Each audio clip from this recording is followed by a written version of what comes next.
There we go. There we go. There we go. All right. I am live. I am live.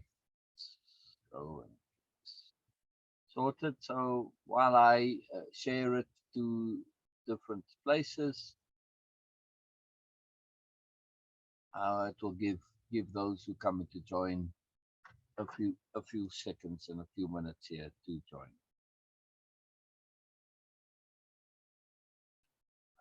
But the education code always just have to be that little bit patient to get started. But we are live. We are live. I'm looking forward to it. Show's going to be coming. So that's cool. Looking forward to that. Brilliant, brilliant, brilliant, brilliant. All right, let's see what's on my mind. Oh, lots of things on my mind. Lots of things on my mind. Actually, what's been on my mind is I'm assuming some of you may have seen.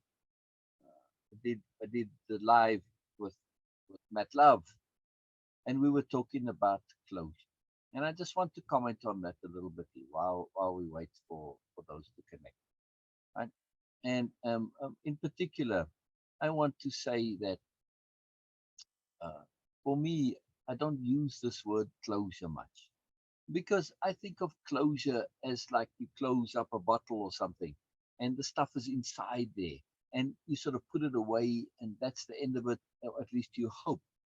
But it's like you put fermented stuff in there. If you put fermented stuff in a closed container and it keeps on fermenting, well, of course, eventually your thing explodes.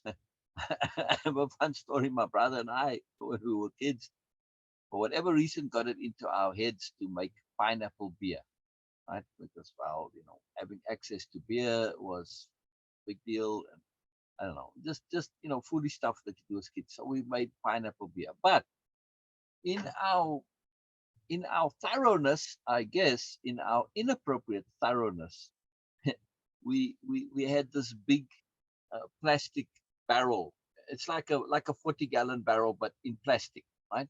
That we had these around. We used to use them for the things we've got. Anyway, that's another long story. So, and these plastic barrels had originally been used to contain dye, but they were clean and they were, wouldn't affect the taste of the beer any. So wow, we're gonna make this huge. And this is a big barrel. I don't really think it's quite a 50 gallons, probably about 40 gallons. Anyway, it's just slightly smaller.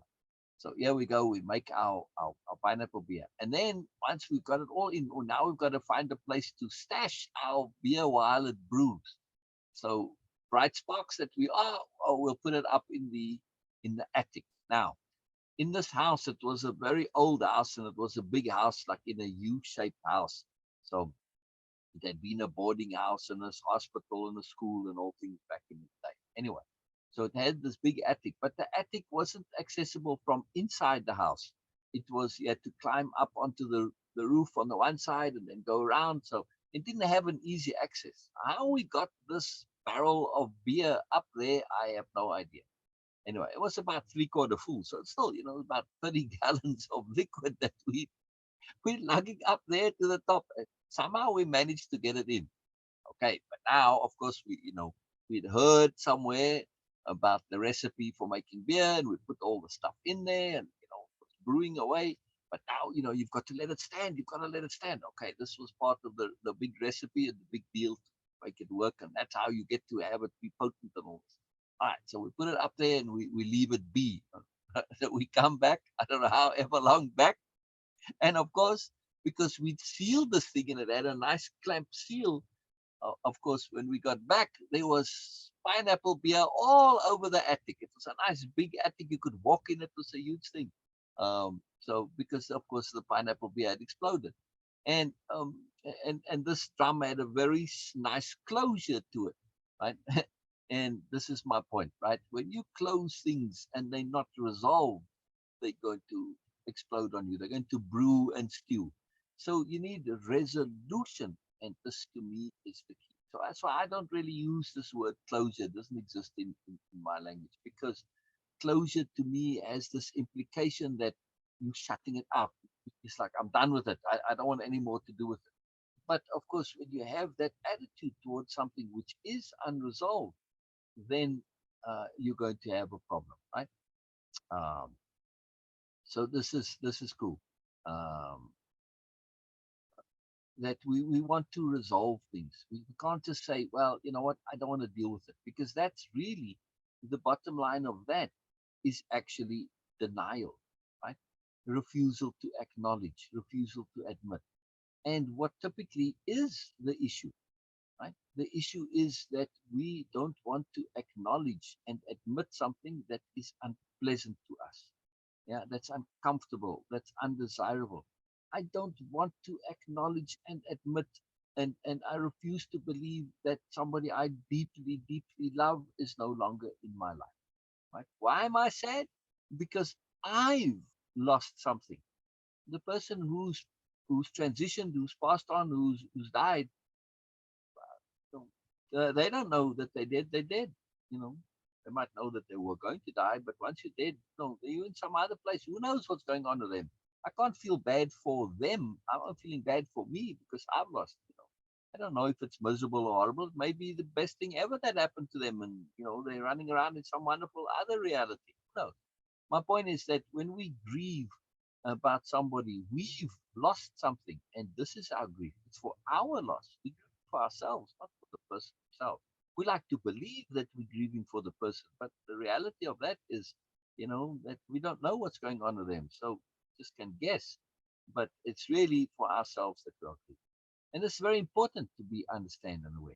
So my point is that if we still grieving and suffering from something, we're refusing to acknowledge the truth. The truth is that they're not there anymore. We don't have access to them anymore, and that's it. Right? End of story. This is not something we want necessarily, but it's the reality. So the lack of closure is essentially a refusal to acknowledge a change in reality that we don't want, that we don't. But we have to. This is it. We can't come and say, well, I want the reality to be different. How does this make any sense? Is this not a denial of reality? And if you're going to be denying reality, uh, isn't that going to cause a problem for you? Like in any other thing, okay, it's raining today. I don't want it to rain. I'm going to deny that it's not raining. Okay, I'll go out without a raincoat or an umbrella or whatever. No, well, you're going to get wet. You're going to get cold because it's snowing or whatever. If you deny reality and you act, contrary to what reality is, this is by definition going to cause you problems, right? So when we don't have closure and we're doing so because we are denying reality, wow, we have problems. So for me, the issue is not getting closure, because closure can mean putting it into bottling it up, putting it like the pineapple beer, letting it brew and stew, and of course it's eventually going to explode or cause some other problems. I mean, okay, that thing exploded. It could have gotten a crack and the stuff could have leaked out, whatever. Lots of ways in which the stuff happens. It doesn't always necessarily explode, but it causes a problem. So we need that resolution in order to avoid the longer term problems of denial, refusing to acknowledge, refusing to accept. And that resolution is really. Now, how can we get that resolution? And this applies to worrying and anxiety. We can get that resolution through making new connections, new connectivities. To say, okay, for instance, right, another aspect where people need closure is relationships. Oh, I broke up with Bay, and oh, it's so terrible and dreadful. Why think of it as a breakup? A breakup is a negative thing. It's destructive. It's horrible. Why not think of it as a transition? Why not transition? Well, I transitioned from an intimate relationship to just being friends or being, well, strangers again, right? Whatever. Transition, shift. And the same way, when somebody has, and I call it transition, I don't even use this word death or passed on. I call it transition. When somebody has transitioned to whatever, we don't know, alternate realities, heaven, hell, purgatory, God knows whatever, right? We have no idea. But when they transition, I can also transition them inside me from somebody who I can access and in a physical sense, to somebody who now I access in my heart, in my memory, in my spirit. Yes. And just because they've transitioned, does this mean that I love them any less? No, not at all. It doesn't change my love for them because they've transitioned. I'm going to love them just the same. Makes no difference, right? And I can still get value from the fact that I did know them, right? Just this idea of them, just having known somebody whom I love in my life. This is a precious gift.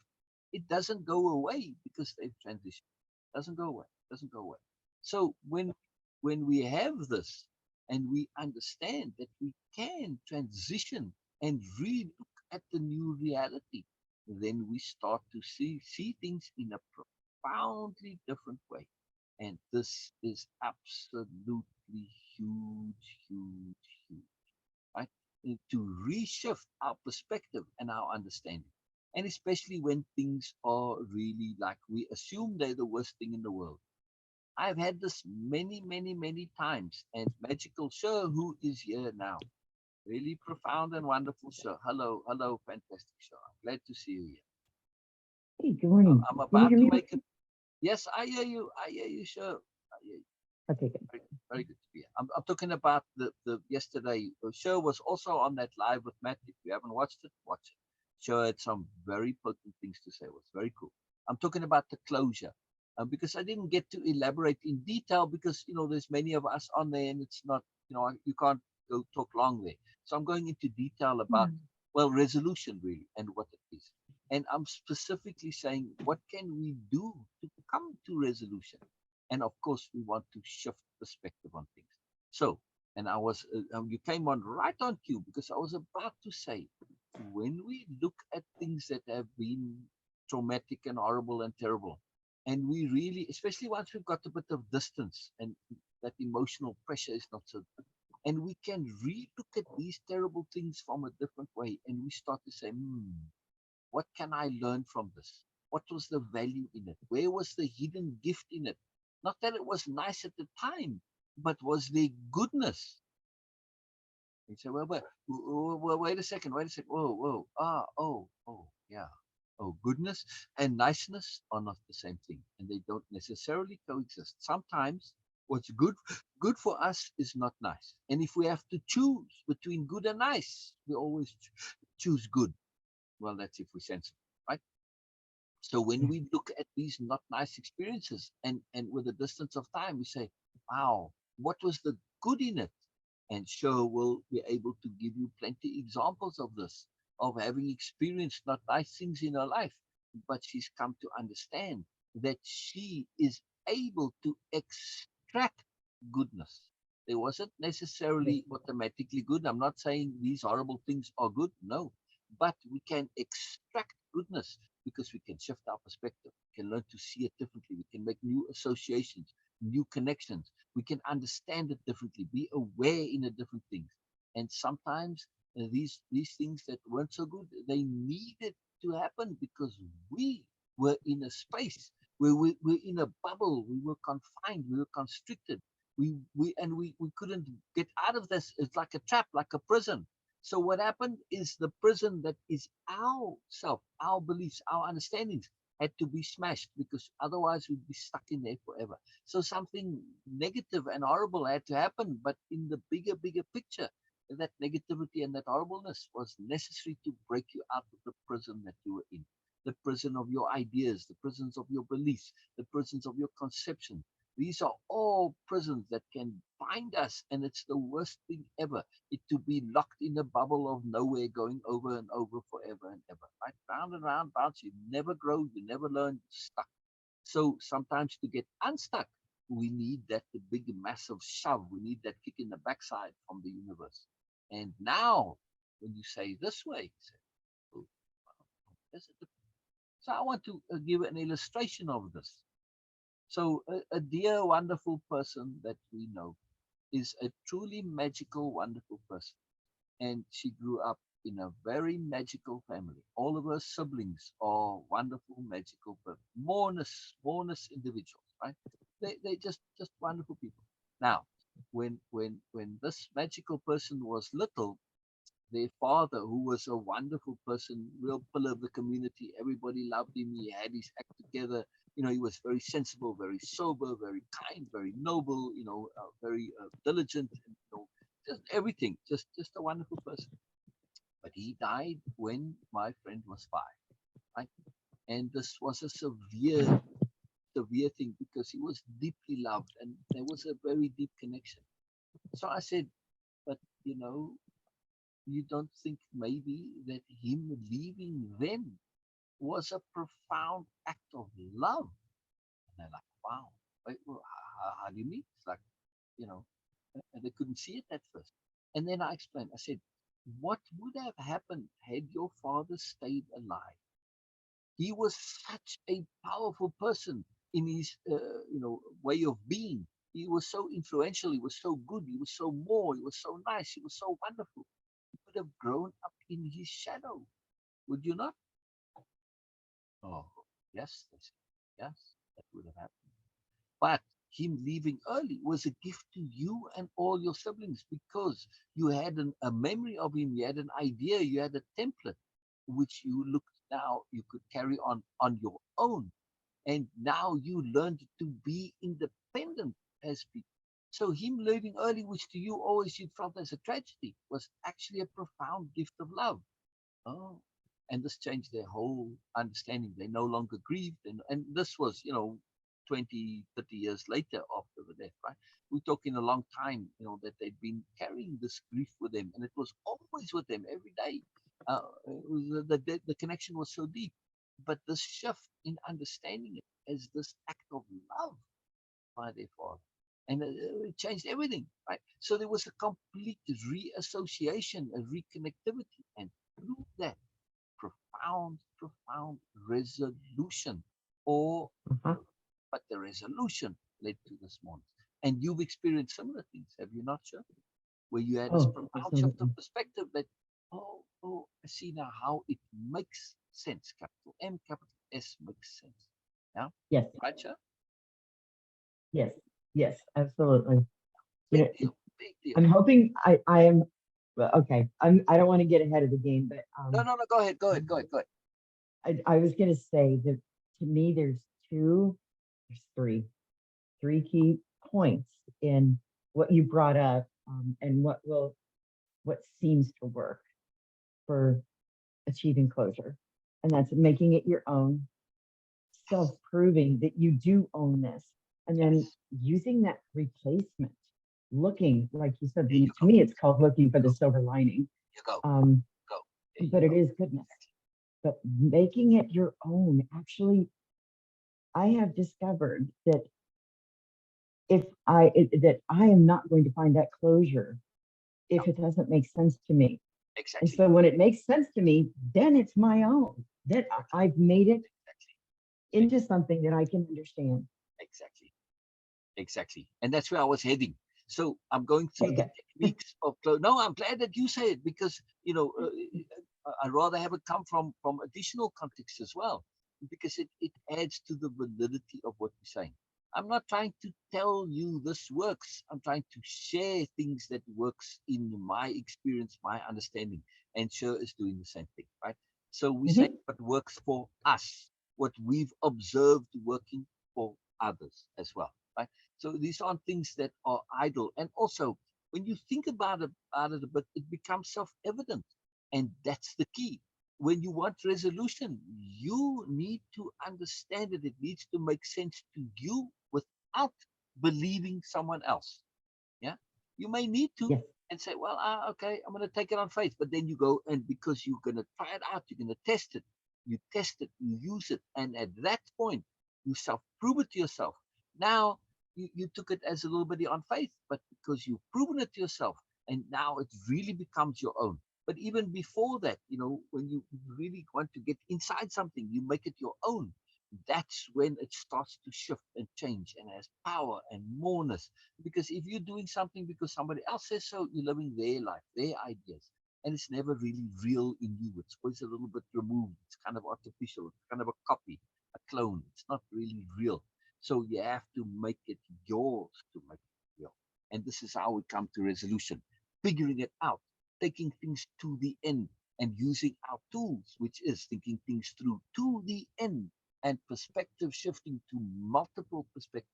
How else can I look at this thing? I assumed it was horrible, but how else can I see it? I probably have told the story before, but when I was a teenager, I did lots of studies. I was very interested in learning and growing and understanding. It was my whole life, right? This was what I was focused on. At least in my own internal side, externally, I was a regular kid and I had, friends and did everything and just, what's the normal stuff.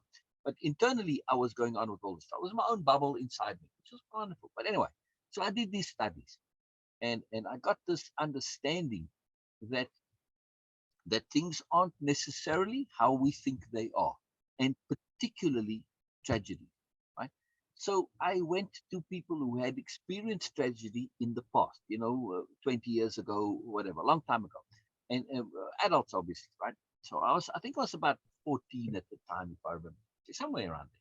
Anyway, so I went to ask him. I'm a very earnest kid, and when you're an earnest a kid or an adult, when you're earnest, people tend to it tends to change how people relate to you and respond to your questions. So almost always when we ask a earnest question and we are truly and deeply earnest, people will make an effort beyond the normal to answer that. It's quite a profound thing. Anyway, so Mhm. in my earnestness, I went and asked these people, like, this incident that happened in the past, like in the one case, like when your daughter died, or when your husband died, how do you feel about it now?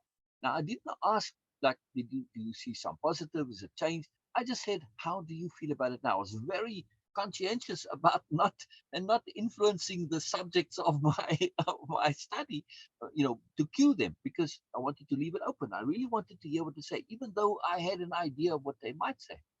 And like the first woman said, "Oh, the day my husband died, oh, that was the best day of my life. When that shit went, I was free. He was a horrible person. But don't you tell a soul I ever said this." All of them said that to me, by the way. They all said, "Don't go and tell others what I'm saying." Mhm. They told me the truth. They told me the raw, naked truth, right? Where we have this idea, well, you can't speak ill of the dead. Well, she just said, "Look, I'm sorry. He was a horrible, terrible person. He was mean to me, nasty to me, whatever he did." She didn't go into too much detail, but that was the best day. Oh, wow. So what we assume are tragedies, but of course, in public to everyone else, is all sad and whatever, and and in those days, you couldn't talk about death. When you had to, like, almost whisper, "Oh, talk about your," I don't know, you had all this, like you had to walk on delicately around this concept of death. But when in actuality, inside, she was quite happy to talk about it, and she was very thankful I'd asked, because she was finally able to actually say this to somebody who'd been sitting there all this time. So I gave her some resolution in my question, and her being able to answer. Then, this was a repeated pattern. They weren't all quite the same. Say, "Well, I loved him terribly much, but hey, I moved on and it was different and there was more," and stuff like that. But regularly they said, it really was a good thing that happened. And particularly, I remember the lady whose daughter had died. This was quite a big deal because it's a fairly small community. So everybody knew about this, and it was one of those, when the daughters, when a child dies ahead of time, it affects the community in general, usually, at least in that type of a Mhm. close community, right? Sure, I mean, it's a big deal, yeah. Yeah, So, it is. so she said, It is. that was the best day of my life when she died. She said, had she continued to live, we would all have been miserable. That was the way things were. And I never actually found out why exactly. I had to sort of figure it out a little bit. But from what I understood, this daughter was just, I don't know, she was just horrible and negative to everybody. And there was always fighting and trouble and whatever. And she said, not that I wished her to die. I absolutely never ever wanted her to die. I made every effort to make things good. But when she did finally die, because it took a long time and I don't know, some illness or something, this was the best thing, because then everybody was released and relieved and life could go on. And she understood that, this was just a good thing. It wasn't a negative. And I was like, wow, man, I always thanked them for their honesty. It was really profound to me. It was kind of a shock too, because these are very conservative people, church going people and all this. And to hear something like this, this blew my mind that people would say it. I had this suspicion, but that they actually would say it. This was a profound gift to me. I'm trying to make the point that when we get stuck in believing we should behave in a certain way, we should feel in a certain way, we should believe Yes. in a certain way, this keeps us tightly bound. And this is the way to Hmm. get resolution, is to jump out of those and say, how else can I see this? And the key is be absolutely, scrupulously, 100% totally, totally self honest. Right, sure? That's the key. Yes? Yes. Be Yes. honest. Be honest. Be honest. And you don't have to believe also. Unhook from the beliefs of should. Work it out for yourself. Right? Don't go by should. Like those people. That lady was, well, in public, all of those people that I spoke to, they had the should behavior where they, well, I'm all sad and I'm miserable and all this. But in privately, it's all different because they were honest inside. But unfortunately, they weren't able to be that in the society, sadly, and it caused them a lot of stress and conflict. They were inadvertent hypocrites, and they didn't want to be, but this was the reality. So it was a sad thing. But again, we can get closure by thinking things through, looking at the bigger picture, seeing there's more, understanding, and Hmm. trusting there was some good reason in it somewhere, and finding it and extracting that good reason. Right, sir? Yes. There's All right. one other thing too that Please, helps. please, while you elaborate, I'll be back in a second. I'm listening. Just Okay. please, you keep going. Oh, okay. Yeah. Back in a second. No, don't leave. Say again? I was gonna say no, don't leave. No, no, I'm It's coming back. I'm acceptance. coming back. I'm coming back. Acceptance. Mm, it's really interesting. I don't like talking to empty spaces. Little confidence there that I'm going to have to build. Acceptance. That's one of the other things that I think is important because we, I find that I need to accept the answers that are coming to me, not because they're not always going to be the ones that I want, but to fully embrace closure. I feel like I need to acknowledge and to accept the answers that I'm receiving because whatever is coming to me, um, I'd say is always from the universe, whether I like it or not. So what comes to me, if I acknowledge it, then I accept it, then I know that I am stepping away from the constructs of should, that I'm applying self-proof, then that's it. I'm done.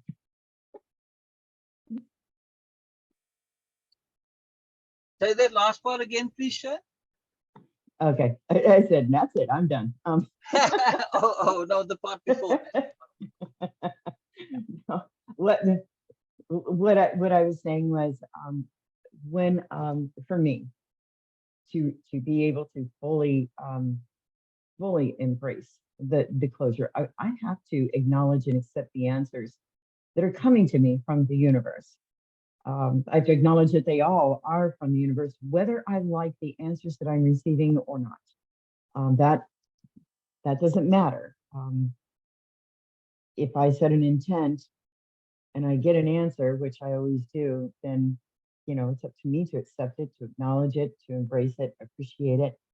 And when I know I've done that, then I also know that there's my proof, um, there's my opportunity to make it my own, yes, to understand it. So yes, when I have all of those things in place, that last step to me, as I see it, is am I going to acknowledge what I've received and am I going to accept it? exactly, exactly, So and then usually if I don't accept it, I'm going to keep struggling and looking for, exactly, other reasons for closure, exactly, which is exactly, ridiculous because then exactly, you exacerbate your anxiety. exactly, You exactly. keep worrying. Yeah, yeah. You keep at And it. the You answer keep was at it. given to me. Yeah, yeah. And Yeah, yeah. When the answer is given to me, I just need to, I hate to say it because it sounds rude, but I just need to shut up and put up. There's those there's exactly, there's those times when I'm just like, that's it. I exactly, gotta accept it. exactly, exactly.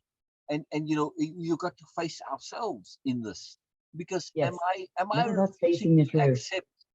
accept somebody's transition? because, well, Hmm. I'm selfish. It's me. I wanted.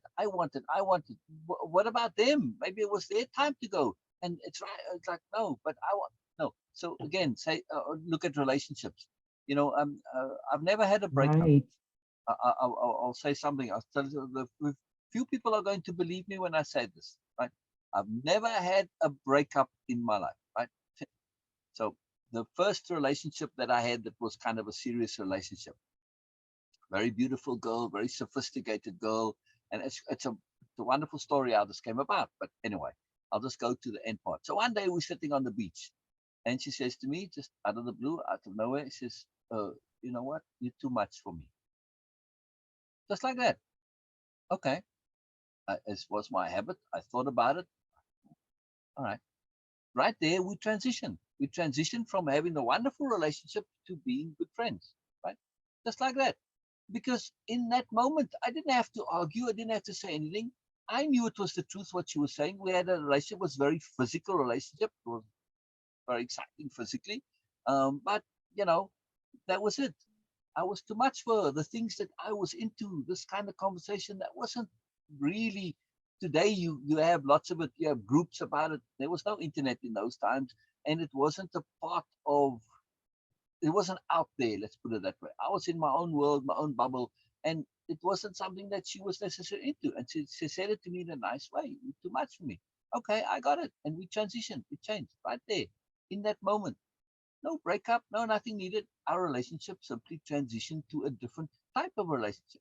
Didn't need to break up. It was wonderful. And the sophistication of what she did, I appreciate to this day. Unfortunately, she has transitioned. So, but wherever you are, Avril, thank you very much for that magicalness. It's very profound. It's a very Aw, profound thing. that's really sweet. Yeah, it's a wonderful story. And it is just, I carry it with me because it was so, magical and beautiful. Just her understanding. And she was honest. She just said the truth of it, right? That's it. Too much for me. I could have fought it and resisted and all this. Why? It's the truth. Yeah. I just acknowledged the truth. I was also honest, right? I got it. I mean, she was beautiful and she was a hot girl. She was a very hot girl. Hot girl. So at least I had, this was very cool, when before I I think you're got going to shock together. a lot of people with that. Yeah, well, that's how it started. In class, we standing there one day, and this was in science class, and they had those desks, the high desk. Anyway, she's standing there, she's kind of leaning over the desk, and my friend and I are appreciating the view. And I said, man, this, I wouldn't mind getting into that. I said to him, all right, maybe not the most politic thing to say, but hey, you know what, you teenagers, that's how we talked back then. So, all right, sorry, I apologize if that's, a bit sexist or whatever. But nonetheless, she would have appreciated my comment. Let's put it that way, right? So anyway, Yeah. so my friend turns to me and he looks at me, and I was really serious when I said this, right? And I meant it. I didn't necessarily think it's something that I would have pursued because, well, it was just, there wasn't a pressure to do so. Even then, back then, I lived in attunement without even knowing the word or the concept yet. That came a little later. But Oh, anyway, so he looks at me and he says, huh, like you've got any chance. And I'm like, wow, wow. I really thought that if I really wanted to, I could. I really truly believed this. And then I saw that he really thought, no, this is like no chance whatsoever, that he truly believed this. And this took me a bit by surprise. And so I said, oh, really? I said, okay, you know, well, now you motivate me to do this. He says, well, if you get with her, I'll eat my hat. Needless to say, I actually took him a hat because he didn't have a hat. It was just, I took him the hat and said, yeah, please eat. I took a small hat and then I wasn't greedy. He refused to eat the hat, of course, but still. Uh, but the reason I made an effort then to get together with the girl is because I wanted to prove to myself that I truly thought that if I wanted to, I could. I truly had that belief. And I said, but am I just bullshitting myself? Because when I saw my friends utter complete refuse. He just thought I had completely no chance. He believed this. He wasn't being mean or rude or anything. He just thought like, no, no way. So I thought, am I bullshitting myself? So I wanted to know if I was, fooling myself or not. And I thought that's very important. That's self-proof. And so okay, I said, well, it wasn't the most ideal time. She was a very industrious student, and it was just before the finals, and she just broken up with some. She only dated guys that weren't in school, by the way, like college or guys working. So she never dated anybody in the school, which is why he thought I had no chance. So all the odds were against me, but it didn't matter. We ended up going out together. So, well, it was magical, just all of it. But that end to me, the transition of it's not an end really, the transition, that was really special. Yeah. That was just in Yeah. that moment, that awareness, that sophisticated awareness, the acknowledgement of the reality of matter. There was no need for a breakup. We both acknowledged the reality and the transition. It's as simple as that. It just happens naturally, very Right. simple way. No closure needed because we transition, and that's where transition started, right? And it's not just transition where people transition from this reality, this life into some other form of living, some other form of reality, or who knows to what. I don't call it death. I call it transition.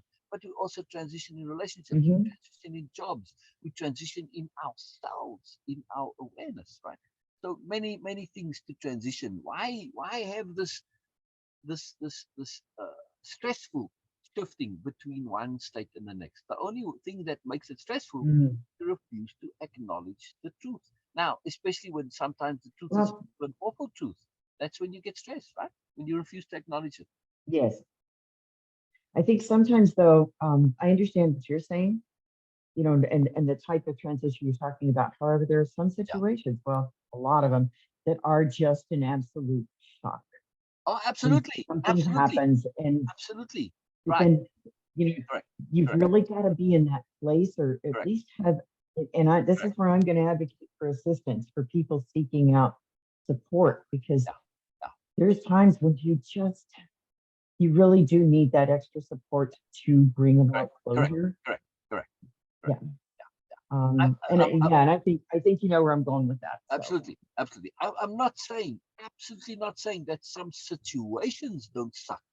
I'm simply saying right, that we can make those sucky situations considerably better by learning how to shift our attitudes, our mindsets, to not see them as completely the end of the world or completely undealable with, right? So even sucky situations can be dealt with. For instance, some situations you've got to just endure. You've got to have persistence and perseverance and forbearance. As you know, you're going through a situation right now where you need to have forbearance. You've got to stick it out. That's it. It's the nature of the circumstance. But understanding this and seeing there's a longer term, there's a path. Like the circumstance for you is like we were talking yesterday, right? It's like a train track. The things yeah, are on this thing, and they're gonna go the way they're gonna go.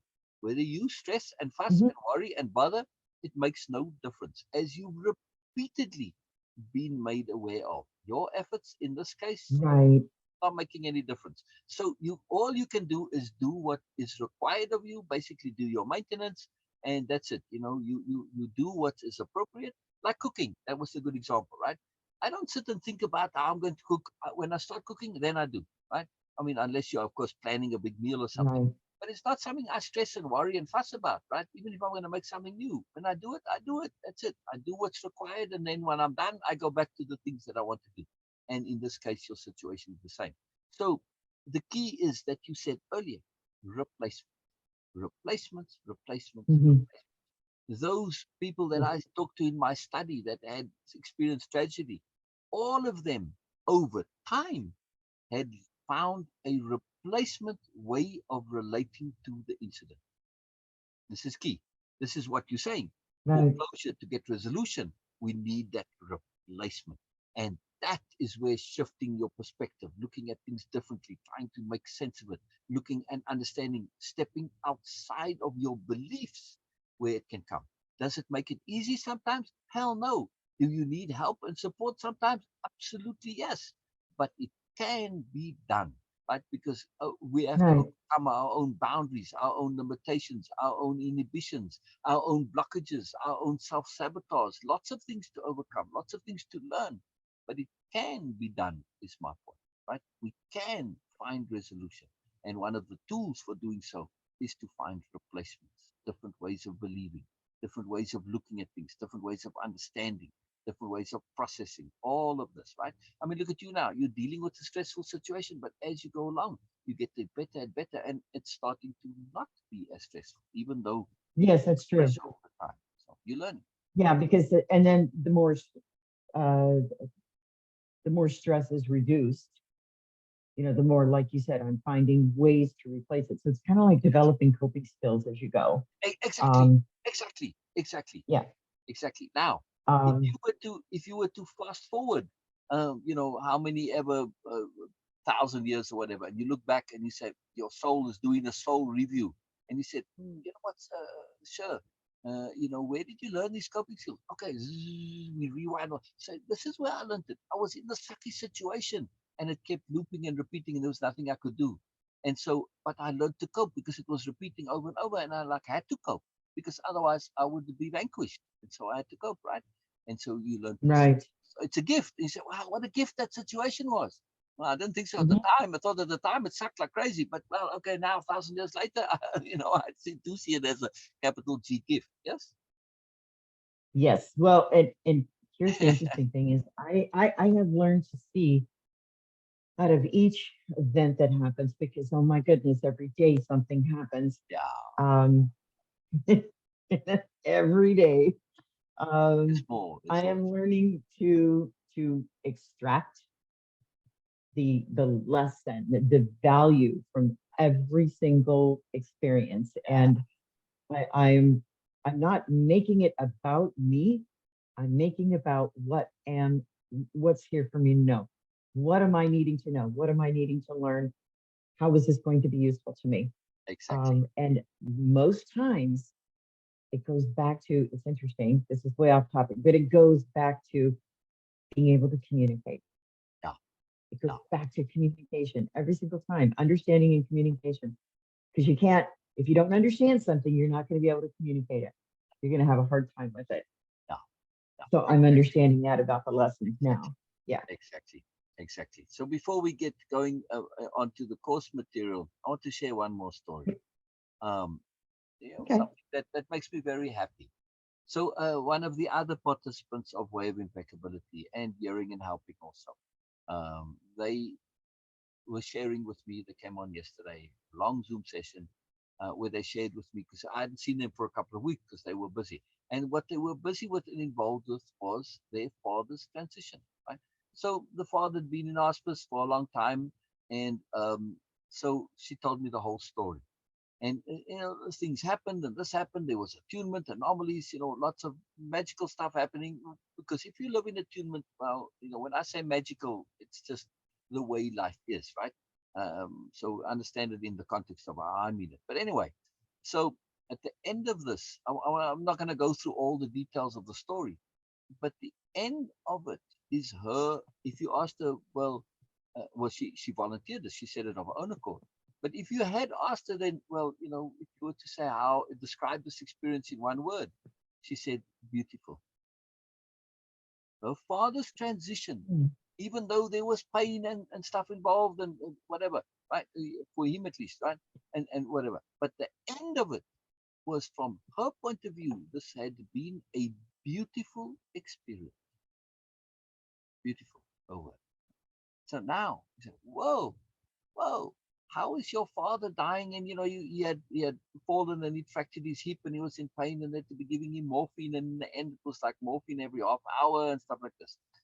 But through this, things happened and there was anomalies and somebody said something and she said, oh, what about this? And then she had to call somebody and get them on the phone and talk to him. And he, like, because he has a bit of dementia as well, but he really perked up and he was all alert and alive when this person came on the phone. At least before they mentioned his name and he was all alive. Then on the phone, he had the closure. And after that, that's it.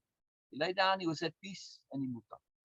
So that was, when in the balance of everything, he got resolution, the father. Through Mm. that, she was resolved with his transition and everything. In the end, it Mhm. was a beautiful experience. I'm making the point that we assume things have to be a certain way. Somebody transitioning, it's a natural part of life. It's built into life. So how is it that we insist on making it a negative? It's an inevitability. This makes no sense to me. And this story, I'm using the story to illustrate that we can shift outside of our limited, conventional, restricted beliefs of should. We should be upset when somebody dies. Says who? No, not necessarily. In this case, it was a beautiful experience, right? The whole part of it was beautiful and magic, even though it wasn't necessarily smooth. Doesn't matter. The end, the totality was beautiful, and she got to say also, what made this beautiful, what made me able to deal with it without stress and hassle was I used all of my tools from Way of Impeccability, and she listed a whole bunch of them. So I'm trying to make the point that we can go outside of where we are at and realize the world does not work the way we think it does. Huh? We think that we have to do this way. No, it can be different, like in this case. Her father's transition was a beautiful experience for her. This is something really profound. It's a very, very profound thing for me. It's a huge deal.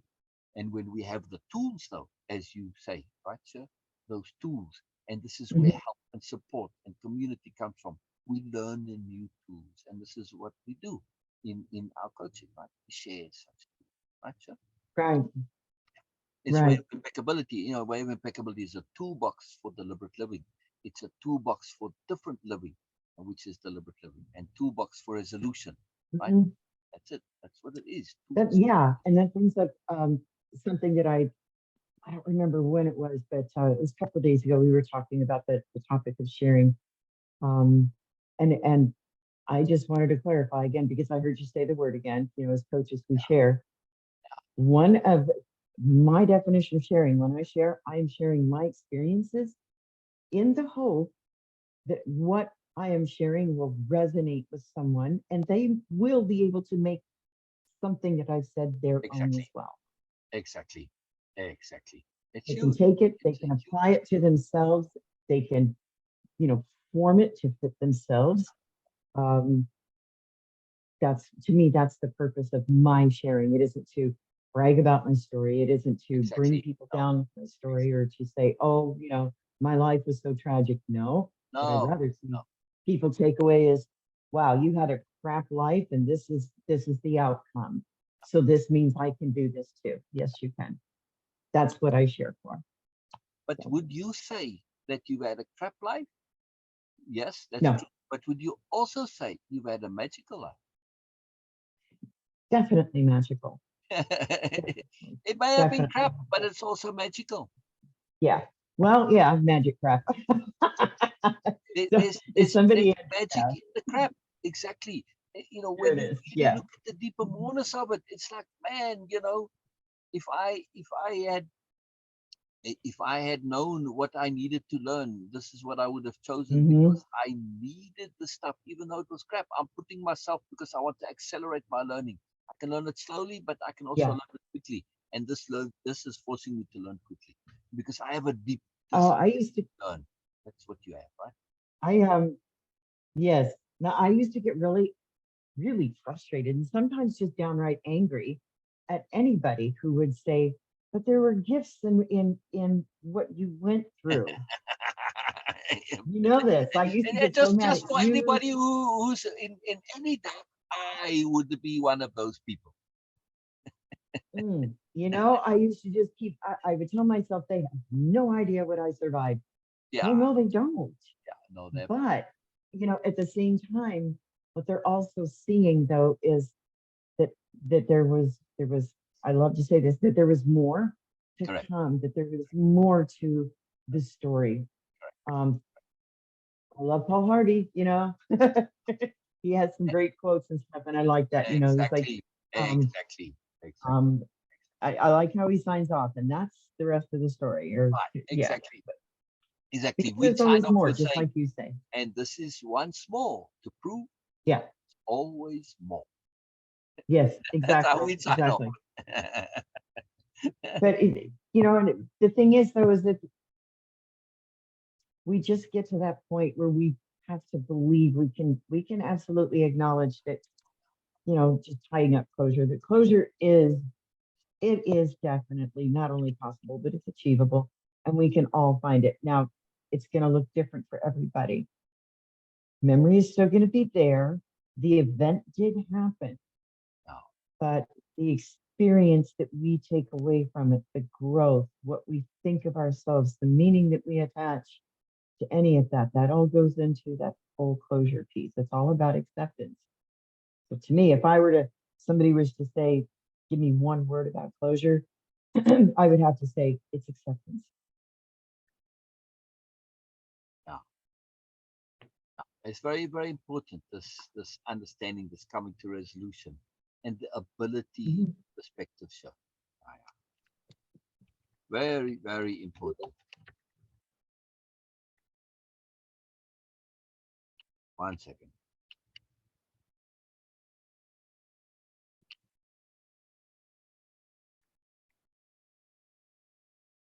Okay.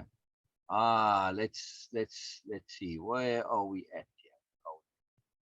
Oh, anybody have any comments, questions? Put them in the chat there. Underneath. We always respond to them. Of course, doesn't matter when you do them. I repeat this on a regular basis. Makes no difference. All right, so let's go to where we are. The next, we're starting a new module, module 5. And module 5 is right here, owning and understanding, sorry, owning our understandings and replacements. Is this not appropriate to where we are at with the whole closure discussion? Yes, it is. It's Yeah. totally appropriate. I had no idea. It's just the magic of things, how it works sometimes. So very It, cool. So, see, and it's also very applicable to things that are going on with me currently too. So all I exactly. keep thinking this morning when I woke up and I saw this was, Yeah, okay, I'm hearing the universe, tap it on the shoulder. It's yeah, there. yeah, So yeah. So look at this, right? See, making it your own, self-proof profoundness, the philosophy of replacement, self-talk specifics, appropriate, Mhm. appropriate fatalism. But these Yeah, these decided to the move appropriate themselves a little bit here. the appropriate fatalism. Yeah, that reminds me of the positive ruthlessness. So Yeah. It reminds you of what? Positive what? positive ruthlessness. Yes, yes, yes. We'll get there. We'll get there. This is very cool. I mean, this is Mhm. so topically appropriate. It's astounding. It is really, really cool. All right. So while I make my coffee, will you read, please, sir? You- Well, certainly. All right, let me get Ah, this a little bit. Okay. As we learn, as we grow, as we shift and change, it's most important we own our new ways of being and new shifts, new understandings, and new behaviors. If these are not your own, not something you have thoroughly figured out, and because of that, claimed and owned because you have determined it makes sense, then that new learning will never really stick because it'll belong to others and not you. Mm. If these are yeah, not your own, that's something you have thoroughly figured out. I like that's that. that's that's so huge. This point that it belongs to others. Hmm. Not you. I want my stuff to belong to me. Yeah. Doesn't Yes, matter that I got yes, it from you. I make it my own. Doesn't matter. yes, It's like, you could think of it this way with food. You give me food and I eat it. What does my stomach do? It doesn't leave it as your food. It makes it my own to digest it. Otherwise, I can't possibly do that, right? If it stays yours, I that's have to make right. it my own. Well, Yeah, you can't apply it. yeah, exactly. You can't apply it because, well, I have to change it. I have to absorb it. I have to digest it. And in that, I make it my own. Right? So this applies Yes, to yes. concepts as well. And you have to digest it, Hmm. get the value out of it. In digesting, it loses that Absolutely. connectivity. If it stays the thing there, it's someone else's. No, it's theirs, never your own. You're never going to get those value, the nutrition from it. You won't be able to extract. So very, very big point. And digesting it, if you think about it in that way, in that aspect, digestion could be seen as a takeaway. Yeah. Yeah, exactly. Very powerful takeaway. Exactly. Takeaways are the digestive process. Exactly. repeat backs are the start. Yes. Repeat backs you could think of as the chewing stage, right? Now, when we were at school, we learned that Yes. even in Uh-huh. chewing, in the saliva, there's already a pre-digestion. You kind of softening it up, getting it ready to be Hmm. digested. That's the repeat back to make sure that you are actually what you think you understand is what you're actually understanding. What's meant you getting it right. You checking. Then then Yes. you start with the takeaways, and the takeaways is pulling the nutrition out. But first you need to soften it up. Yes. So the repeat backs, takeaways, and then you want to lock in, and through digestion you take calcium. It adds to your bones, for instance, and whatever all the other things, right? That is the dictionary of Yep. power, where you take those essential elements out, those nutrients, and you add them to you, and you build yourself with those. And like your Yes. your your, your system in the body, you need to refresh that calcium. You can't just get some and then leave it there, right? As you have calcium deficiency or whatever. So the same thing with the dictionary of power. It's something that you Hmm. constantly go back to and refresh and update and connect to and see. And the more you do it, the more it connects, the more it integrates, the more the system works together. And you build some awareness to it. Very, very, Right. very, very. Right. So yeah, to really, really change, it's imperative our changes are our own. You change according to Always. somebody else's stuff, you're not going anywhere. You may feel like you are, but not really. All right. Self-proof. So, by the way, sorry, that the title was very important on that first slide. Making it your own. Right. So the titles are very important Yes. here. So we go to the next one. Okay. Self-proof profoundness. Self-proof. You know all about self-proof profoundness. So if you read, please, and then maybe if anything comes up for you about the profoundness of self-truth, self-proof, share with us some story, maybe. I'm assuming you have. Go ahead, sir. Oh, okay. Self-proof profoundness. Once we've come to understanding, once we've worked our way through new ideas, concepts, perspectives, and more, and we've shifted to using our new understandings, once we're applying them, it's critical to remain open to effectiveness. It's important to prove to ourselves we can apply and use and implement our new ways of being, our new understandings and new behaviors. Otherwise, we always have that bit of doubt that we only believe we can apply and use rather than knowing we can do so. I think that last paragraph is really important. Read it But again, it please. is Read it important. again, please. It's important to prove to ourselves we can apply and use and implement our new ways of being, our new understandings and our new behaviors. Otherwise, we always have that bit of doubt that we only believe we can apply and use rather than knowing we can do so. When I was going through this particular module, sometimes you just go through things and you read them and you understand them and you're like, yeah, okay, I get it, I understand it. But However, mhm, however, there comes a time when something happens and it smacks you in the face and it does prove to you that, oh, here it is, here I am. Be careful what you wish for. Um, we do have to prove to ourselves that we can apply our new ways of thinking. exactly, Otherwise, exactly, it's just not going to stick. We're not going to be able to digest it. exactly. And if we can't digest something, and we've got that block Yes, in our stomach, or if there's something wrong internally, exactly, our body isn't going to be able to use it and apply it. Instead, it's exactly, just going to store it somewhere else. It's going to turn into fat or exactly, much. exactly, It's not going to do exactly. us any good. So Yeah, we have to be able to apply it, which is digestion, yeah, yeah, um, and dissemination. exactly. So, and also that last part there is a difference between knowing and understanding. Yes, yes, yes. And this is a topic I mention frequently.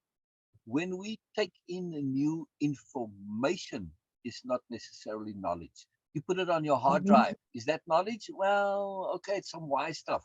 No, it's just information at that point. It's like when you download the update for your operating system. or for any program. You download it. Then what do you have to do? You have to actually run the update before it actually changes your system. See? And in that Mm-hmm. running of the update, this is when you process it. This is when you apply it. This is when you think it through to the end. This is when you perspective shift on it. This is when you practice it, test it, implement it, and make it your own. And then you go out and self-prove it to know that you really do know it. Not just believe that you know it, but actually do know it. Uh-huh. And you might believe you know it, but then you go and try it. Wow, I really thought I knew this, but I don't. Right? So this is where self-proof. It is profound because, of course, when you prove to yourself that you know it, you now have some confidence in yourself. You have trust in yourself, right? You are Right. emphasizing that I can learn, I can change, I can update, right? And once you know that you can, then you also know that you will. Right? Because when you look back, you say, I have done it. I have done it. So that means I can do it. Means I will do it. Very, very, very profound. So self-proof is absolutely essential. I cannot emphasize how critical self-proof is. It's a Yes. huge, huge, huge deal. Massive, massive. All right. Philosophy of replacement. If you read again, please. I enjoy your reading. Very cool. Is that? Oh, I say you read again, please. I enjoy your reading. It's very Oh, okay. Sure. Okay. The philosophy of replacement. If we focus on our problems, on fixing those problems, if this is our only focus, our problems become our world. And this can become extremely ineffective when it comes to dealing with them because we're then constantly finding new problems. oh, Further, to remove a negative does not necessarily mean we actually have a positive. exactly. Like we can remove anxiety and worry, but this does not necessarily mean we will have peace of being, joy, fulfillment, contentment, awesome, bliss, fun, or any of the superlatives of being which are available to us. Thus, we need to focus on replacement. And this typically also usually results in the problem being taken care of automatically, almost always a much, much more effective way to change. There you go. Exactly. Exactly. It's what you were saying earlier. The need Mm-hmm. replacement. If I've got debts, Yes. right, and I replace my debts with income coming in, I've solved the problem automatically, right? Mm-hmm. But if Mm-hmm. I get, say, okay, well, you've got debts, and somebody, pays off my debts, does they fix the problem, but they haven't really solved things because, well, now I've got nothing. I don't have income coming in. Likely, I'm just going to end up in debt again. So the replacement is to say, here is the moreness, the almost the opposite of the problem, right? So we want to replace it. But Yeah, it's thank you. But you just hit on that keyword opposite because you don't, there's huge caution right there. It's not good for us to replace one negative with another negative. exactly You know, or with nothing, you don't or want with to, nothing, right? right, Right. right. And that's what Um, fixing does.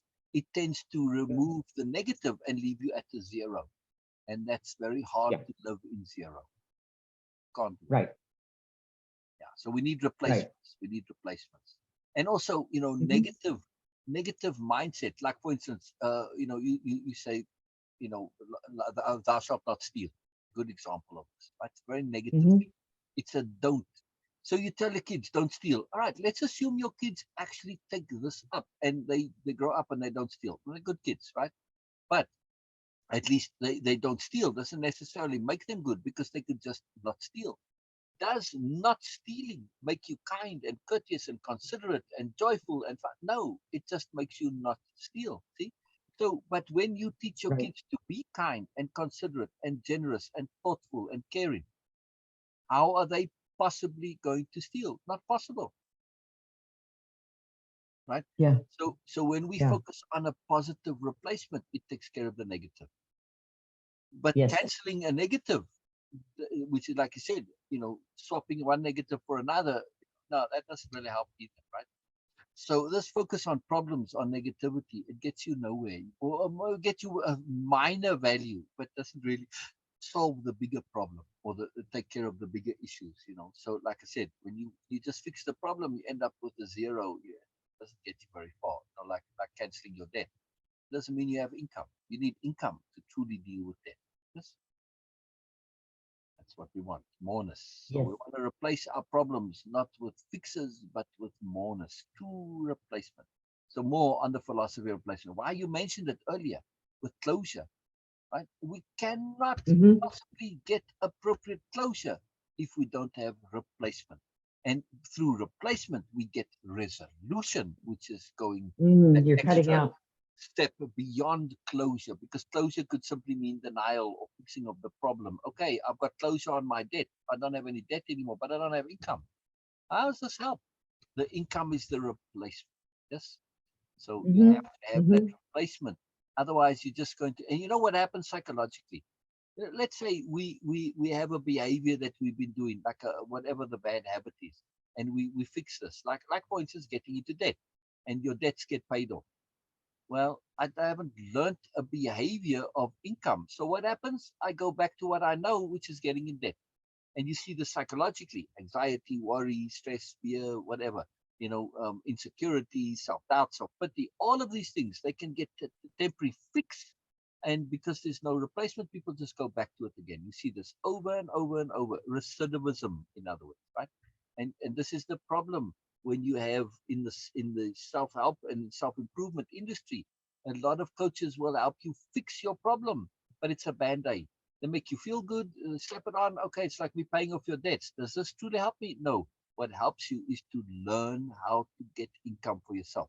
And therefore, in the Hmm. equivalent spiritually, psychologically, is you need to learn how to learn, not learn how to just fix your problem. That, okay, I can give you that solution, but if you don't learn how to find those solutions for yourself, you're always just going to get back to zero and then regress. And you back and forth. That's why people stay in therapy for years and years, because they focused on problems. And not only is even worse than that, the emphasis, emphasizing problems, trains your brain to only think of problems, and your whole world becomes problem. Terrible, terrible. Replacement is very profound. All right. So please read more. So that's why you were saying it. So right, I'm just emphasizing how key it was Yes. what you were saying earlier. You weren't just saying it for it sounds good. No, it's a big deal, very big. I know. Right. Okay. So we're okay. There we are. The philosophy of replacement. We haven't yet gotten into what exactly we can replace anxiety and worry with. We'll do so in the next module. It's imperative we know and are aware of what exactly we are doing and want to do so we can be appropriately motivated. True. Without that necessary appropriate motivation, little will happen. We must want what we do for it to happen. This is the problem with problem fixing only. We remove the negative, which leaves us with a void, and it's difficult to want a void. Thus, replacement is crucial and critical and is the everything of change. There are many reasons why, too long to go into there. Suffice is to know that when we are working toward the acquisition of a positive, it's much easier to be motivated and do what needs doing, not to mention it's a joyful process as opposed to the not so fun process of dealing with our problems only. That to Exactly, me is why problem solving is so ineffective. It's exactly good. Okay, it's wonderful that we have that skill to problem solve, but correct. however, we need to be able to think it through to the end from Exactly, all perspectives, all exactly, directions, exactly. to really look at it and go, oh, well, if I remove this, what's going to fall into here? We've got this hole where something else is ready to fill it Exactly. up. More anxiety, right? Exactly. It's huge. It's That's huge. that's And how I see it. and this fun part is very critical. So again, let's go back to our debt example. Well, don't overspend, and don't do this, don't do that, and that's like, oh man, this is tiresome and miserable. But if I say, here's how you make money, oh, this is exciting. Here's how you produce income. Here's how you learn. Those things empower me. Empowerment is always fulfilling and fun and joyful. Whereas sticking in don't, how would you? I don't even want to listen to this. Well, I'll just do what I do and suffer the consequences. Very bad. Right? So when you focus on the negative, it's counterproductive. It doesn't really work. Focus on the replacement, and you are going to take care of the negative automatically because you are now engaging in fun. And sadly, our schooling was based on this forcing us to learn and memorization and a whole bunch of stuff. They made learning negative, which is a terrible thing. People stopped enjoying learning. They were trained to see learning as negative and not fun.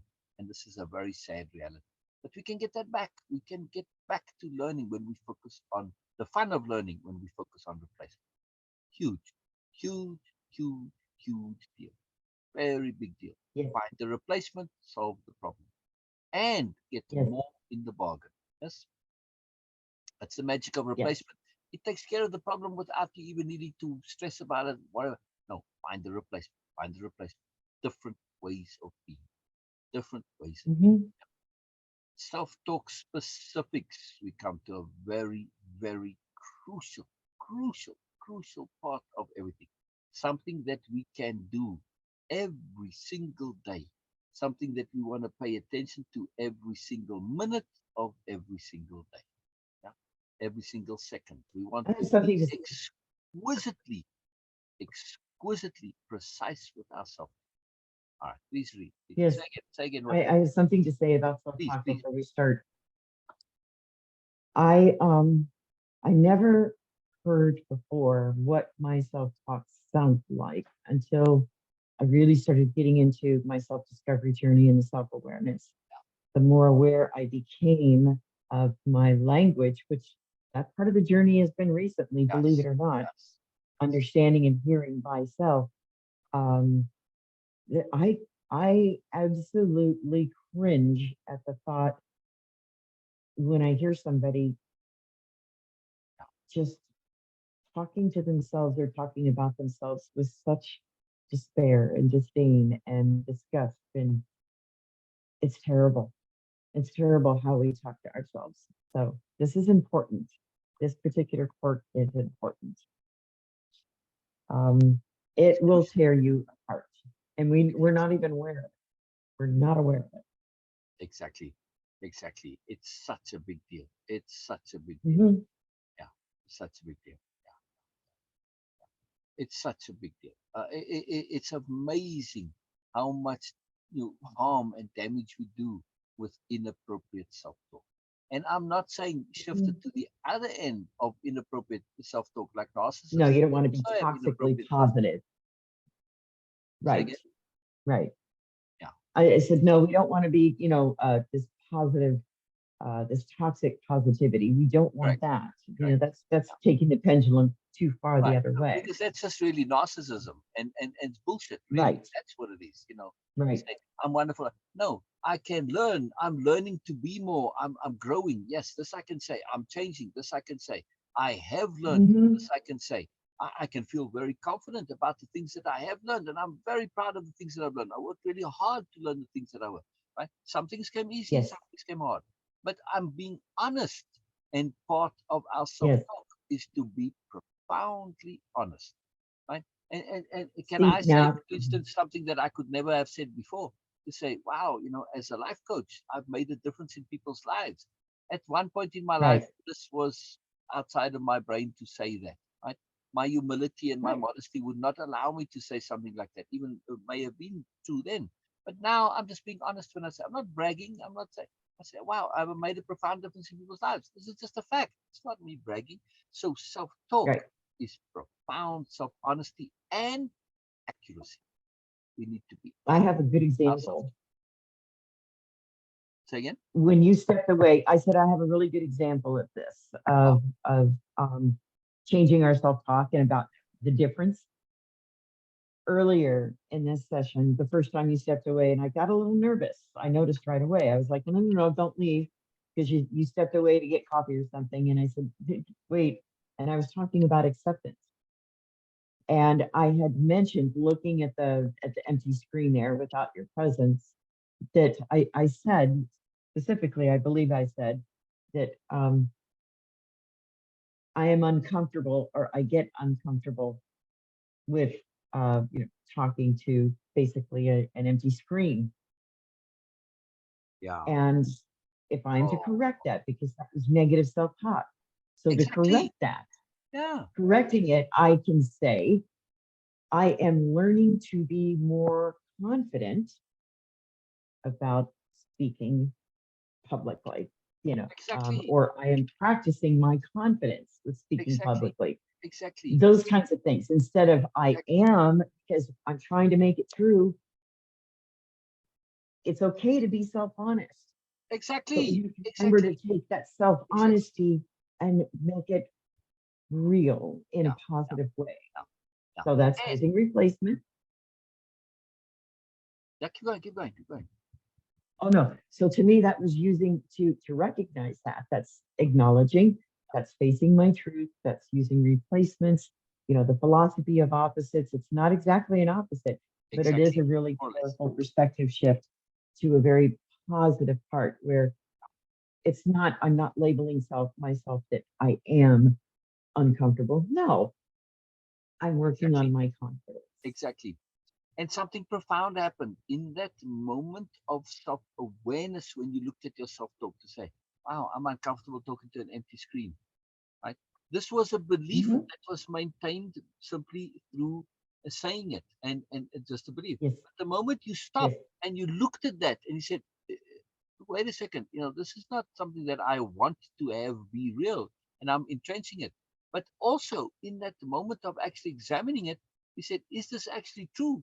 And you realized, wow, no, I've been telling myself this and I've been believing it and it's been affecting the way I feel and behave when really, now that I look at it, what's the big deal of talking to an empty screen? It's not that big a deal. It's like, yeah, so what? And so it changed. Yeah, The yeah. moment of examining this nonsense that you were saying to yourself, it actually changed. And that is Uh-huh. profound. That is profound. We say all sorts of things that are just complete rubbish and nonsense. And some of it can't even possibly be true, like square circle type things we say to ourselves. Cannot be true, but we believe it and we react to it. Right. It's a stress and problem. The moment you look carefully, say, is this really true? Am I really actually so stressed and bent out of shape looking at an extreme? Well, if I am, then well, that doesn't make any sense. Like why? Why does this matter? When we really examine things a little bit more carefully, then we change, we learn, we grow. Right? And it Yes. starts with that self-honesty and of course with the awareness too, right? You have to have the Hmm. awareness to catch your self-talk and be aware that paying attention to your self-talk is important. One tool, kind of a trick that we can do here is with rhetoric self-questions. Like, for instance, I'm going along and I do something. Oh man, why did I do that? Right? Based on what? Right? In that Yep. moment when you say, why did I do that? Oh, it's a rhetorical question. You're not actually expecting an answer. Answer those questions you ask yourself. It's Hmm. your subconscious trying to get you to be aware. Answer it. Yeah. Well, yeah, well, why did I do that? Oh, oh, well, no good reason, subconscious. Thank you for reminding me. Okay, right. So see, like that's it. When you answer those questions, and when other people ask those questions, either say to them, ask them like, yeah, really, why? Why did you do that? Like, and then go into, and they're like, well, what do you mean? Like, they didn't expect you to actually look for an answer because it was rhetorical, right? You're not expecting an answer, but when you Uh-huh. actually ask for it, it's astounding what you find. Plus, it gets you into the habit of never leaving those questions unasked, unanswered. I mean, always ask and find out and really go into it. What is the actual answer here? What does this mean? Most of the time, it's just nonsense. The question is totally ridiculous, right? There is no answer, but still, it's a poor habit that we loop in self-talk. Very huge to break that pattern. Again, answer those rhetorical questions. You're going to be surprised. Not only, sometimes when people ask you, not expecting an answer, you give an answer. It's like, oh, wow, you learn more, you grow more. For me, it's an incredible tool. Really, really helps. All right, so self talk Yes. specifics. I'll read this one, give you a break. Okay. Oh, I like hearing you read, but just for the break. No, no, no. Some It's okay. variation. It's okay. One of the Uh-huh. mechanisms we're going to use to change ourselves is self talk. To be specific, what we say about ourselves as if it's true, like, I'm such a worrywart. And listen to how that's said, right? Listen to the nuance.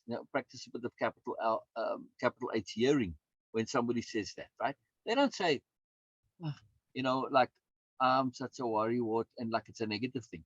I'm such a worrywart. They dramatize it like this is some important thing, right? It's always like some moreness to it, supposedly. But what are you saying? Is this a good thing? You want to be a worrywart? And now it starts to fall apart, right? But anyway, why say this? We make many such statements about ourselves, never realizing how self fulfilling and self perpetuating they are. It's because at root we are honest. So whatever we say about ourselves, we try and make it true. Otherwise, we'd be liars and phonies, and we Hmm. can't do that. Understanding how impactful self talk is makes a huge difference to its effectiveness when we get into replacement in the next module. When we start owning our self talk fully, when we take full responsibility for our power over ourselves, we begin to understand the power of self talk. I forgot, I in this particular course, I said, no, I'm not going to use my particular capitalization scheme, but I'm so in the habit, so all right, I'm not being consistent. Anyway, so this is huge, right? To understand that we try and make our self-talk true because we want to be Hmm. honest and we don't want to be phony. So the more you say I'm such a worrywart, the more you're gonna make this true. Come on, Yes. Yeah, don't do it, don't do it, don't do it, exactly. don't do it, don't do it.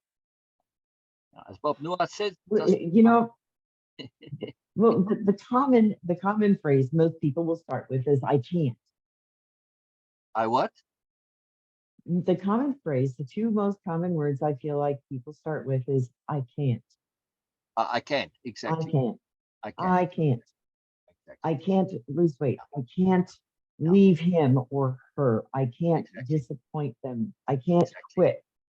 exactly, Um, exactly. you can.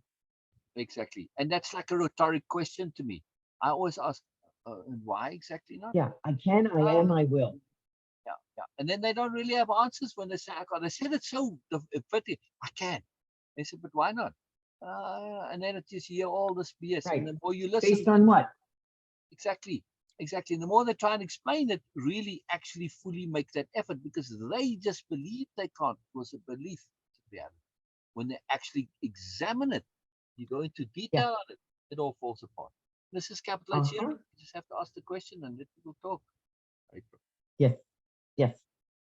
Yes. very, very profound. Good All right. Did you ideas. have a time limit today? A little bit. Yeah, yeah, but we can still go. We can still go. Okay. I'm still Just good. double checking. Yeah, thank you, thank you. Good Hmm. ideas are plenty.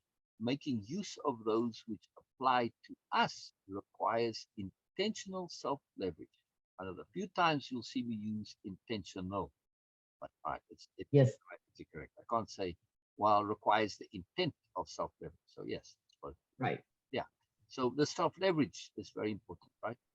Good ideas are plenty. Hmm. Making use of those which apply to us requires intentional self-leverage, deliberate self-leverage. Very, very profound. Let's see. Oh, we're right at the end. So yeah, good, good, good, good. Okay. Appropriate fatalism. Typically, oh, you read, please. Sir. You read. You Okay. I was listening to you.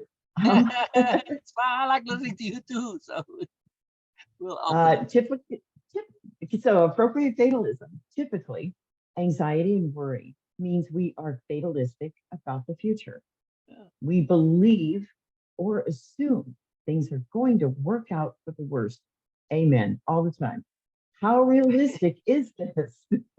How Exactly. often has the worst actually come to the worst? And how often did our fears turn out positively? Huh? Fatalistic doesn't have to be fatal. We can shift to seeing out fate as good and positive. After all, we're still here. The world has not ended, and good stuff has happened and continues to happen in the world and our lives. We survive and even thrive despite all the anxiety and worry. So why can't we be positively fatalistic? Now, Why? if it's going to happen, it's going to happen. My fate is Yes. positive. Why does my fate have to be negative? There's no Hence reason. the conversation yesterday. I get it now. Okay, it's going to happen regardless. I can't worry. Exactly, exactly, exactly. Dang it. As one bright spark said once upon a time, if you worry, you Yeah. die. If you don't worry, you still die. So why the hell worry? Yeah, I can't argue with that. There is no argument. I don't have one. I can't even answer based on what? Why am I Exactly, worrying? Based on exactly. what? But I the have no term, clue. right? But the term fate, to say, oh, it's your fate, Mhm. this Uh, implies a negative, right? It has a negative connotation and association to it. But yeah. it's just as well your fate. When somebody had marvelous things to happen Mhm. to them, then we say, oh, it's your destiny. It's the difference. Same Yeah. thing, right? Yeah. So we can have positive fatalism to say, wow, it's my fate to have positive things come to me. Yes, it is. Right? Well, fate just means, a predetermined future. It is So, going to happen exactly. yeah. Whatever you do, it's going to happen. This is what fate and destiny means. Whatever you do, it's going to happen. Hmm. So you might as well enjoy the ride. Fussing and stressing and bothering is not going to make any difference whatsoever. No. Yeah. I'll At be least you can darned. have fun. At least you can have fun on the way to calamity. if that's what's going to be, right? Why the hell not? Right? So, As yeah. long as it's not joyriding in cars that don't belong to you. So, Well, all right. That's not quite what I meant, but yeah. I know. I know. Yeah. I'm thinking ahead. Yeah, no, I So, like that. I like that. See, you're looking at things okay. from multiple perspectives. You've got to be in the habit of doing this. Yes. It's a profound habit and skill, multiple perspective shifting or perspective shifting to multiple Yes. perspectives. It's an ability, and it's a Yes, it is. profoundly valuable skill. It can be learned, can And be. we talk about it a lot, but I got to tell people, whoever is, for those who are watching and listening and will watch and listen, this does not come overnight. That perspective shifting takes practice, practice, practice, practice, practice every single day. And All of perspective this, shifting to multiple perspectives. It's easy to multiple go from white perspectives. to black, but to get out of this Yes. habit of shifting from white to black and back to white again and back and forth, you just Yeah. end up in a gray world. But what we want with Right. multiple perspectives is to see all the colors and not You, just you got seven to look at colors. all the colors in the box. Yeah. Exactly, exactly. I've got a box of pencils, which is 240 colors. It's the most I could find. I wanted to have it as a visual, as a physical reminder of seeing the colors. Of course, when you go Yes. onto the computer and you look at your graphics card, it will tell you, or you can show you 16 million colors or whatever the hell it is, right? It's just too fantastic how many colors there are. And they make a difference. They make a difference, right? It does make a I was difference. gonna say, I don't think there's probably an infinite number of colors, but I digress. There's too much Yeah. there. So, Yeah. okay. Well, if you Tasks want and to get really exercises. okay, so Mr. Wise Acre, and who said, yeah, but that one with the science, but there are only actually seven colors. Yes, I know technically what we're talking about is shades and hues and not colors, but fine. Primary For colors. our purposes, from the abstract, the difference between pink and red to me is profound. I'm happy to wear red, Mhm. pink not so much.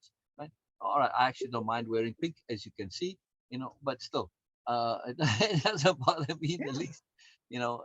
So, but the point is that It's having a this color. range of honest is what there's an infinity Yes. of honest out there. It's a big deal. All right, so real quick, we go through these tasks and exercise. Where did your anxiety and worry come from? Answer this question. Don't just Yeah. really answer it, and you're going to be surprised at the answers. Are they purely your choice?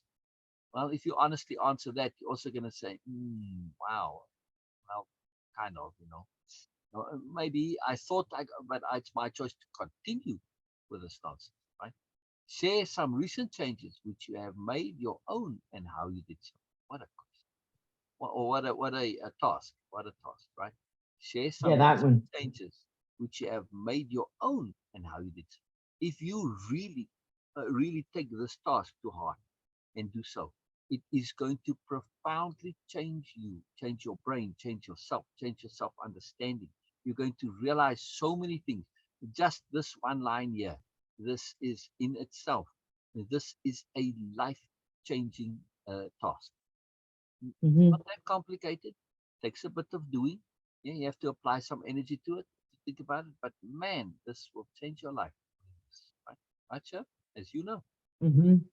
as you know. Why you were talking earlier about in Yes. closure, in resolution, Uh-huh. you need to make it your own, and then you also need to You have have that to. replacement together. You need to take the replacement, make it your own. Very key, very key. Yeah. But if you look at what you did to make something your own, you see your own process, and you get to understand Hmm. how you learn, and not just how you learn, but once you say, "Wow, oh, that's how I do this." Oh, by Right. implication, I can do it. It changes your self confidence. Yes, changes. Hmm. Apply the concept of self proof to your anxiety and worry. Yeah. That is so fun to do. It Yes. is such a validating exercise. Yes. I have no other word for it. Exactly. It's Exactly. empowering, it's validating, and it feels Exactly. so good Exactly. to really self-check and just go, wow, Exactly. Exactly. okay, I got Exactly. this. Exactly. And I would amend your profound comment there. You said it's so validating. I would say it is so self validating. Now, of course, Self-validating. we There we want go. to be There we go. Yeah. careful with self validation. We don't want to get into a narcissist bubble where they self validate their own No, wonderfulness. So we do no. want external validation, but it needs to be balanced and counterbalanced with our self validation Yep. and with our honesty and with our awareness, so that we are saying, is this a bubble validation or is this a genuine validation? And self proof, Right. it allows you to see it's genuine. You are It's kind of validating. like seeing the scientist side of you. I look at it this way. It's kind of like seeing that scientist side of you they've proven and proven and proven and tested a product or something, and then they finally yell, Eureka, I've got it, and they can Exactly. publish. Exactly. Exactly. Exactly. And with the scientist part in that, it's where the thinking things through to the end comes out. Because Hmm. when you like if you're learning science and you repeat an experiment, right? You have to Yes. repeat that experiment 100%. You leave out Yes, you do. one step and you're not going to repeating it, right? It's not the same thing Yes. now. You're doing a different experiment. So you have to go to the end. Otherwise, you get different Yeah. results. And it's the same thing with thinking. You've got to Hmm. finish it. You've got to go to the end. Otherwise, it's invalid. So very important. Very important. Yes. Yes. Very important. All right. So I don't know where this light on my nose is coming from, but and it's having me fun. It's like I'm dodging it over Looks here. like a little heart. Yeah. All right. So I'll put it in the middle of trying to get it in the middle of my forehead here a little bit. There we go. There you go. But like a diamond, actually, more diamond. Okay. Yeah. Oh, now it's But a as I triangle. move, you see, as I move, it changes its face. I don't know. Anyway, me That's having fun. weird. My child side coming out. You got to be childlike and sophisticated both at the same time, Yes. right? And to be Yes. childlike doesn't mean childish. No. To be No. childlike It just does means. not mean childish. I just want to make this very clear. I really revel and relish being childlike. I can't stand being childish. Hmm. Right? No, two different things. Right. And even in children, you see a difference between. Right? Okay, it depends how you define the word. So just so you know, for those out there who are getting very technical, yes, I understand that some people see childish and childlike, but again, this is where we understand communication and why our dictionary of power is so huge. That we are going to make that effort to understand what we mean by these terms and conceptions, so that we have a clarity about it and we define it for ourselves. We conceive of it in our way that works for us, and we start to separate. It doesn't matter the actual words that's used. It's the understanding of the difference between childish and childlike. At least generally so, maybe not always, but we can take that a little bit further. And when you get to the root of what actually is the difference, one is indulgence and crappiness, and the other one is innocence and purity, for example, right? So there's a big difference, right? Short-sightedness, lack of awareness. Other thing is just the joy of living and so on. So big differences between. Right. Apply the concept of self-proof to your anxiety and worry. Make a note of what you are currently anxious and worrying about, and then monitor your beliefs to see if they turn out to be accurate. Be a scientist. Do the same with past fears and note how accurate you were. Right? Actually do a statistical study of your accuracy as a prognostician. Nice word, prognostician. Right? When you are prognosticating, because that's what you do with anxiety and worry. You are Hmm. prognosticating, which is you are making a prediction about the future, right? When you're anxiety and worry. Right. So how accurate are you? Can you really see the future? Well, if you can't, then what are you worrying about? What can Yeah. you replace? I need to put replace in italics. What can you replace your anxiety and worry? Yeah, what? That's exactly what. Make a list of all the I Right. am statements you regularly and typically make. And if you don't know what they are, ask your friend. Ask your friends, what do I say? I am this, I am that. But ask honest friends who will be brutally honest. Say, please be brutally honest. And they say, well, say, I am so stupid. Uh, uh, Are they supportive of growth and positive being? Do they entrench unwanted ways of being? Do they help you, your I am statements? Again, be very mindful of I am and don't go from one extreme to the other, right? Don't go from negative I am to absurdly, ridiculously unrealistic ones that are no good either. Be realistic. I am Mm. learning. I am growing. These are process, right? Focus on process. I am understanding more. I'm becoming more and more aware. This is absolutely true. It doesn't matter where on the scale you are. If you're becoming more aware, you may just be an amoeba becoming slightly less amoeba, you're becoming more aware. You may be the universe, almost 90% of the universe, and you're going to 91% becoming more aware. It's true no matter where you, right? It's always true. As long as you continue this process, and that's life. Learning to be more aware, this is what life's all about. Learning, it's our lot in life, right? What is the Yep. cost and problem with being positive? How often is the positive in life actually present? If it weren't, would life not collapse? It's a nice, deep task and exercise there to get. All right, so we come to the end of module 5. What do you want now? Little mind twister there, just to kind of let you.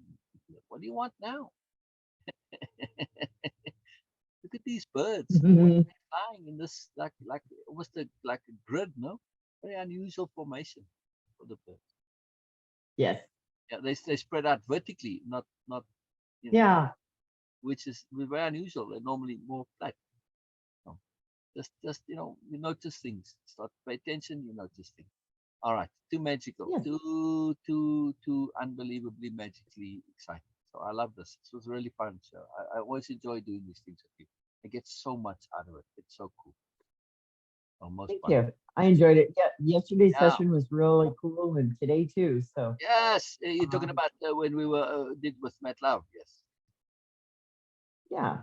I just hope that, people who are listening to this are going to get a lot out of it today because it was, it's so applicable to everything that a lot of us are just experiencing right now. So many changes going on. There's a Exactly. lot of uncertainty. Exactly. But there's just, Exactly. I am learning more and more. There's no reason to live with that uncertainty. Exactly. Just, Exactly. Or at least with it's too uncertainty as a draining. negative, right? Yeah, yeah, exactly. As a negative, it's too draining. Yeah, exactly. I mean, once we learn to make peace with uncertainty and accept uncertainty as a reality of life, we can Mhm. transform it through perspective shift. If I Yeah. say, man, you know what, I'm going to watch a movie and I'm going to watch a mystery movie or any movie. If you knew what was Mhm. going to happen, doesn't that kind of kill the movie? Yeah. The uncertainty is what makes the movie interesting. What's going to happen? What's going to happen? That's why we watch movies or read books or whatever. Right? So now, there's uncertainty in this case is just moreness. It's not a negative. Hmm. So we can shift it to seeing uncertainty as moreness, as surprise, as revelation, as process, all sorts of things.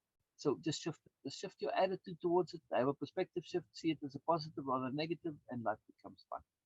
Life becomes Right. joy. Life becomes a journey, a mystery, all sorts of fun. So that's what fun is. One of the ways fun is. Very cool. Very, very cool. All right, sure. Brilliant, brilliant. I'll hop off. I'm gonna go and something else to do. But Yeah. again, a little bit of time. So this was cool. Very cool. Very good. Very Yeah, we'll good. see Well, you thank next you. week. I And everybody appreciate else, this today. yeah, Yeah. it's All fun. right. Bye bye, sure. I Bye. wish you a good afternoon. Bye-bye. Oh, you too. You too. Yes, absolutely. Bye bye. Bye bye. Bye. All right. So live stream in this and recording